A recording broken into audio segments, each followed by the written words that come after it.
ખબરોમાં બન્યા રહેવા માટે બેલ આઇકોન દબાવો અને એબીપી અસ્મિતાને સબસ્ક્રાઇબ કરો. સૌરાષ્ટ્ર યુનિવર્સિટીની 10મી તારીખથી શરૂ થતી પરીક્ષાઓ મોકૂફ રાખવાની એનએસયુઆઈએ માંગ કરી છે. એનએસયુઆઈના કાર્યકર્તાઓએ આજે પીપીઈ કિટ પહેરી પરીક્ષાના આયોજન સામે પ્રતિકાત્મક વિરોધ નોંધાવ્યો. જોકે યુનિવર્સિટીએ 10મી તારીખથી શરૂ થતી પરીક્ષા યોજવાનો જે નિર્ણય કર્યો છે, એસઓપીના પાલન સાથે પરીક્ષા યોજાશે. સાથે પરીક્ષાર્થીઓને વીમા કવચ આપવાનો પણ નિર્ણય કરાયો છે.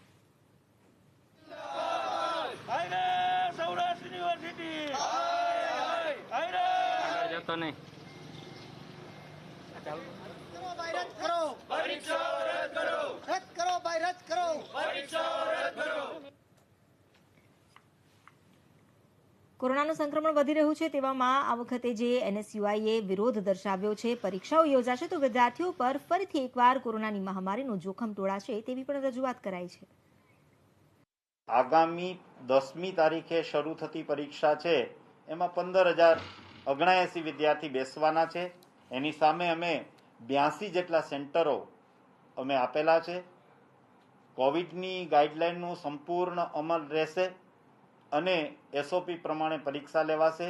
સૌરાષ્ટ્ર યુનિવર્સિટી દ્વારા તારીખ 10થી અલગ અલગ વિભાગોની 50,000થી વધુ વિદ્યાર્થીઓની પરીક્ષા સૌરાષ્ટ્ર યુનિવર્સિટી લેવા જઈ રહી છે.